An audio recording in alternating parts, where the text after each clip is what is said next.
जय हिंद जय भारत। हम आपको सुना रहे हैं पंच परमेश्वर हिंदी कहानी, जो कि मुंशी प्रेमचंद्र की कहानियों में से एक है। भाई सभी ने सुनी होगी ये कहानी जुम्मन शेख और अलगू चौधरी की।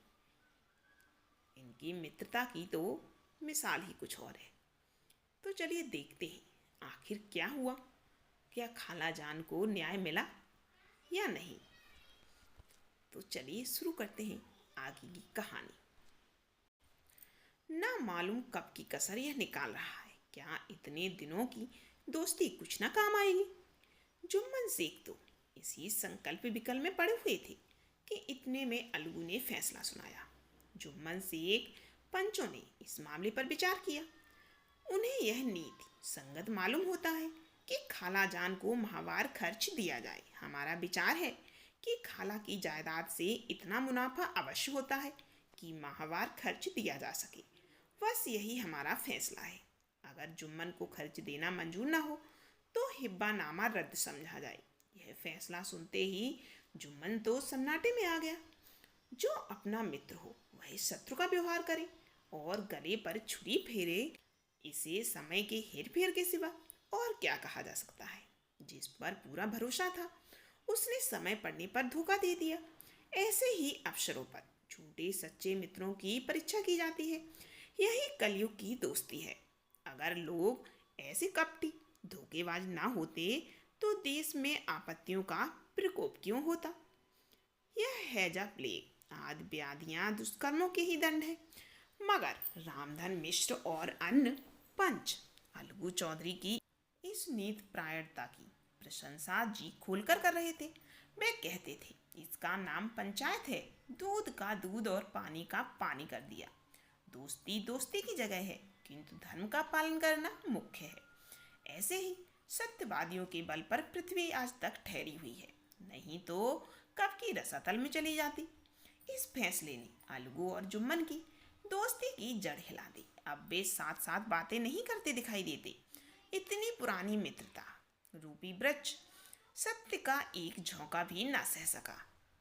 सचमुच वह बालू की ही जमीन पर खड़ा था। उनमें अब शिष्टाचार का अधिक व्यवहार होने लगा। एक दूसरे की आवभगत ज्यादा करने लगे। वे मिलते जुलते थे, मगर उसी तरह जैसे तलवार से ढाल मिलती है। जुम्मन के चित्र में मित्र की कुटिलता आठों पहर खड़का करती थी। उसे हर घड़ी यही चिंता रहती थी कि किसी तरह बदला लेने का मुझे अवसर मिल जाए। अच्छे कर्मों की सिद्धि में बड़ी देर लगती है, पर बुरे कर्मों की सिद्धि में यह बात नहीं होती। जुम्मन को भी बदला लेने का अवसर जल्द ही मिल गया। पिछले साल अलगू चौधरी बटेसर से बैलों की एक बहुत अच्छी गोई मोल लाए थे। बैल पचाही जाति के सुंदर बड़े बड़े सींगों वाले थे। महीनों तक आसपास के गांव में महीनों तक आसपास के गांव के लोग दर्शन करते रहे। देवयोग से जुम्मन की पंचायत के एक महीने के बाद इस जोड़ी का एक बैल मर गया। जुम्मन ने दोस्तों से कहा, यह दगाबाजी की सजा है।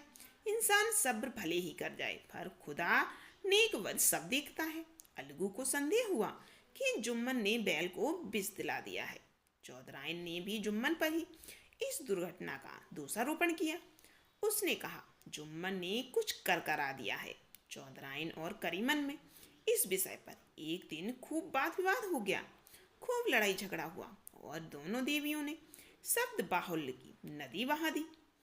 व्यंग्य वाकोक्ति, अन्योक्ति और उपमा आदि अलंकारों में बातें हुई। जुम्मन ने किसी तरह शांति स्थापित करी। उन्होंने अपनी पत्नी को डांट डपट कर समझा दिया। वह उसे उस रणभूमि से हटा भी ले गए। उधर अलगू चौधरी ने समझाने बुझाने का काम अपने तर्कपूर्ण सोटे से किया। बस अकेला बैल किस काम का। उसका जोड़ बहुत ढूंढा गया, पर मिला नहीं। निदान यह सलाह ठहरी कि इसे बेच डालना चाहिए। गांव में एक समझू साहू थे। वह इक्की गाड़ी हाँकते थे। गांव के गुड़ घी लाद कर मंडी में ले जाया करते थे और मंडी से तेल नमक भरकर लाया करते थे और गांव में बेचते थे। इस बैल पर उनका मन लहराया था। उन्होंने सोचा यह बैल हाथ लगे तो दिन भर में बेखटक हम 3 से 4 खेप तो कर ही लेंगे। आजकल तो एक ही खेप में लाले पड़ते हैं। बैल देखा, गाड़ी में दौड़ाया, बाल भौरी की पहचान कराई, मोल तोल किया और उसे लाकर द्वार पर बांध ही दिया। 1 महीने में दाम चुकाने का वादा ठहरा। चौधरी को भी गरज ही थी, घाटे की परवाह न थी। समझू साहू ने नया बैल पाया तो लगे उसे रगेदने। वह दिन में 3-3 4-4 खेपे करने लगा। न चारे की फिक्र थी न पानी की, बस खेपों से काम था। मंडी ले गए, वहाँ कुछ सूखा भूसा सामने डाल दिया। बेचारा जानवर अभी दम भी न लेने पाया था कि उसे फिर से जोत दिया। अलगू चौधरी के घर था तो चैन की बंसी बजती थी। बैल राम छठे छमाहे कभी बैली में जोते जाते थे, खूब उछलते थे और कूदते थे और कोसों तक दौड़ते चले जाते थे। वहाँ बैल राम का रातिव था। साफ पानी, दली हुई अरहर की दाल और भूसे के साथ खली। और यही नहीं, कभी कभी घी का स्वाद भी चखने को मिल जाता था। शाम सवेरे एक आदमी खरेरे करता, पहुँचता और सहलाता था। कहाँ वह सुख चैन, कहाँ यह 8 पहर की खपत। महीने भर में ही वह पिस्सा गया। इक्के का यह जुआं देखते ही उसका लहू सूख जाता था। एक एक पग चलना दूभर था, हड्डियां निकल आई थी, पर था वह पानीदार, मार की बर्दाश्त न थी। एक दिन चौथी खेप में साहू जी ने दुगना माल उसके ऊपर लाद दिया। दिन भर का थका जानवर, पैर ना उठते थे, पर साहू जी उस पे कोड़े मारते। बस फिर क्या था, बैल कलेजा तोड़कर चला। कुछ दूर दौड़ा और चाहा कि जरा दम ले लूं, पर साहू जी को तो जल्द पहुंचने की फिक्र थी। अतः उन्होंने एक कोड़े से बड़ी निर्दयता से उसे फिर से मारा। बैल ने एक बार फिर जोर लगाया, पर अब की बार शक्ति ने जवाब दे दिया। वह धरती पर गिर पड़ा और ऐसा गिर पड़ा कि फिर उठा ही नहीं। साहू जी ने बहुत पीटा, टांग पकड़कर खींचा, नथनों में लकड़ी ठूंस दी, पर कहीं मृतक भी उठ सकता है क्या? तब साहू जी को कुछ शक हुआ। उन्होंने बैल को गौर से देखा और सोचने लगी कि गाड़ी घर कैसे पहुंचे। बहुत चीखे चिल्लाए, पर देहात का रास्ता था, बच्चों की आंख की तरह। सांझ होते ही रास्ता एकदम बंद हो जाता, कोई नजर ही नहीं आता। आसपास कोई गांव भी ना था। मारे क्रोध के उन्होंने मरे हुए बैल पर और कई कोड़े लगाए और उसे कोसने लगे। अभागे, मरना ही था तो घर पहुंचकर मर जाता, ससुरा बीच में ही मर गया, अब गाड़ी कौन खींचेगा। इस तरह साहू जी खूब जल भुन गए। कई बोरे गुड़ और कई पीपे घी के उन्होंने बेचे थे। 200-250 रुपए कमर में बंधे थे। इसके सिवा गाड़ी पर कई बोरे नमक था, अतः छोड़कर जा भी नहीं सकते थे। लाचार बेचारे गाड़ी पर ही लेट गए। वही रत जगह करने की ठान ली।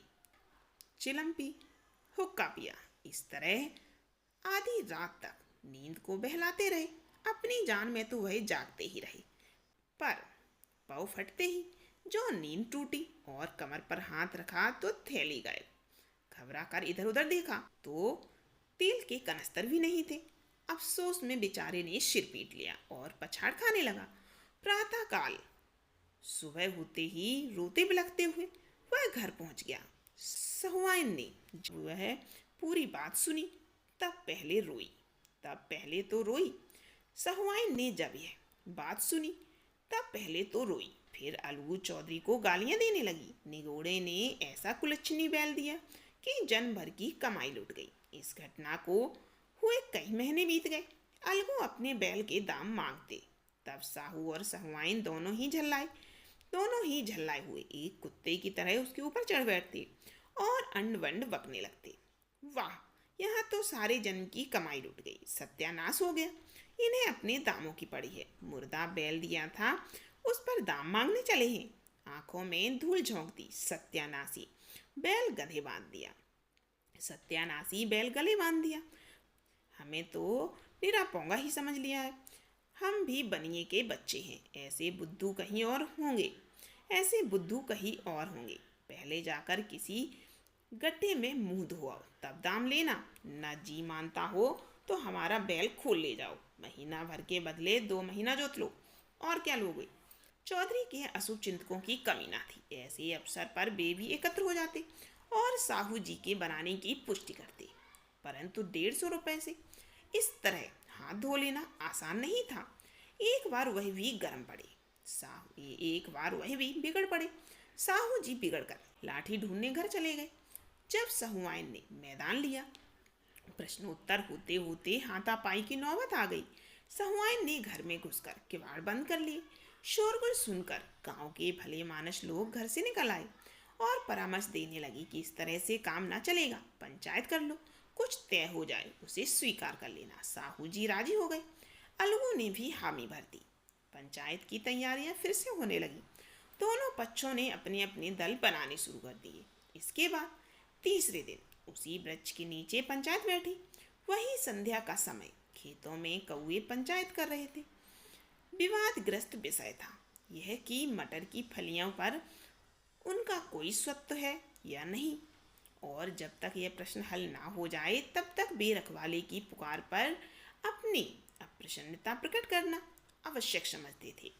पेड़ की डालियों पर बैठी शुक्र मंडली में वह प्रश्न छिड़ा हुआ था कि मनुष्यों को उन्हें वैश्रवत कहने का क्या अधिकार है, जब उन्हें स्वयं अपने मित्रों से दगा करने में भी संकोच नहीं होता। पंचायत बैठ गई तो रामधन मिश्र ने कहा, अब देरी क्या है, पंचों का चुनाव हो जाना चाहिए। बोलो चौधरी, किस किस को पंच बनते हो? अलगू ने दीन भाव से कहा। समझू साहू को ही चुन ले। समझू खड़े हुए और कड़क कर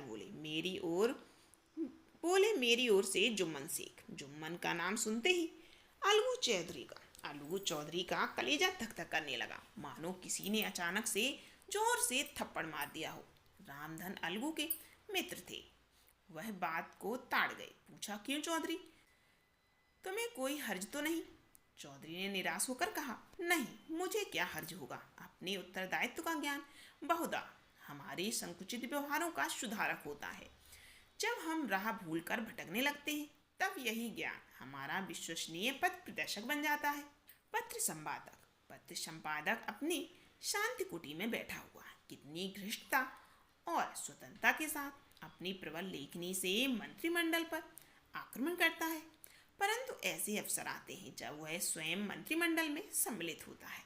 मंडल के भवन में पग धरते ही उसकी लेखनी कितनी मर्मज्ञ है, कितनी विचारशील, कितनी न्यायपरायण हो जाती है। इसका कारण उत्तरदायित्व का ज्ञान है। नव युवक युवावस्था में कितना उद्दंड रहता है, माता पिता उसकी ओर से कितने चिंतित रहते हैं, वे उसे कुल कलंक समझते हैं, परंतु थोड़े ही समय में परिवार का बोझ जब सिर पर पड़ता है तो वह अव्यवस्थित चित्त उन्मत्त युवक कितना धैर्यशील, कितना शांत चित्त हो जाता है। यह भी उत्तरदायित्व के ज्ञान का फल है। जुम्मन सिंह के मन में भी सरपंच का उच्च स्थान ग्रहण करते ही अपनी जिम्मेदारियों का भाव पैदा हुआ। उसने सोचा, मैं इस वक्त न्याय और धर्म के सर्वोच्च आसन पर बैठा हूँ। मेरे मुंह से इस समय जो कुछ निकलेगा वह देववाणी के समान है, और देववाणी में मेरे मनोविकारों का कदाप समावेश नहीं होना चाहिए। मुझे सत्य से जो भर भी टलना उचित नहीं है। पंचों ने दोनों पक्ष से सवाल जवाब करने शुरू कर दिए। बहुत देर तक दोनों दल अपने अपने पक्ष का समर्थन करते रहे। इस विषय में तो सब सहमत थे कि समझू को बैल का मूल्य देना चाहिए, परंतु वो महाशय इस कारण रियायत करना चाहते थे कि बैल के मर जाने से समझू को हानि हुई। उसके प्रतिकूल 2 सभ्य मूल के अतिरिक्त समझू को दंड भी देना चाहते थे, जिससे फिर किसी को पशु के साथ ऐसी निर्दयता करने का साहस न हो। अंत में जुम्मन ने फैसला सुनाया, अलगू चौधरी और समझू साहू, पंचों ने तुम्हारे मामले पर अच्छी तरह विचार किया है। समझू को उचित है कि बैल का पूरा दाम दे। जिस वक्त उन्होंने बैल लिया था उसे कोई बीमारी न थी। अगर उसी समय दाम दे दिए जाते तो आज समझू उसे फिर लेने का आग्रह न करते। बैल की मृत्यु केवल इस कारण हुई कि उससे बहुत कठिन परिश्रम लिया गया और उसके दाने चारे का कोई प्रबंध ही नहीं किया गया। रामधन मिश्र बोले, समझू ने बैल को जानबूझकर मारा है, अतः उसे दंड देना चाहिए। जुम्मन बोले, यह दूसरा सवाल है, हमको इससे कोई मतलब नहीं। झगड़ू साहू ने कहा, समझू के साथ कुछ रियायत होनी चाहिए। जुम्मन बोले, यह दूसरा सवाल है, हमको इससे कोई मतलब नहीं। झगड़ू साहू ने कहा, समझू के साथ कुछ रियायत होनी चाहिए। जुम्मन बोले, यह अलगू चौधरी की इच्छा पर निर्भर है।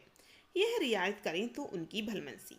अलगू चौधरी फूले न समाये, उठ खड़े हुए और जोर से बोले, पंच परमेश्वर की जय। इसके साथ ही चारों ओर से प्रतिध्वनि हुई, पंच परमेश्वर की जय। यह मनुष्य का काम नहीं, पंच में परमेश्वर वास करते हैं, यह उन्हीं की महिमा है। पंच के सामने खोटे को कौन खरा कह सकता है। थोड़ी देर बाद जुम्मन अलगू के पास आए और उनके गले लिपटकर बोले, भैया, जब से तुमने मेरी पंचायत की तब से मैं तुम्हारा प्राणघातक शत्रु बन गया था। पर आज मुझे ज्ञात हुआ कि पंच के पद पर बैठकर कोई किसी का दोस्त नहीं होता और ना ही कोई किसी का दुश्मन। न्याय के सिवा उसे और कुछ नहीं सूझता। आज मुझे विश्वास हो गया कि पंच की जवान से सदा खुदा बोलता है। अलगू रोने लगा। इस पानी से दोनों के दिलों का मैल धुल गया। मित्रता की मुरझाई हुई लता फिर हरी हो गई। और वीडियो को लाइक जरूर कीजिए, कमेंट कीजिए और बताइए आपको ये वीडियो सुनने में कैसी लग रही है। प्लीज़ आप लोग ज़्यादा से ज़्यादा कमेंट करेंगे तो मुझे बहुत अच्छा लगेगा और मुझे ये भी खुशी होगी, हाँ, मेरी कहानी कोई बड़े ही चाव के साथ सुनता है। तो प्लीज़ कमेंट कीजिए।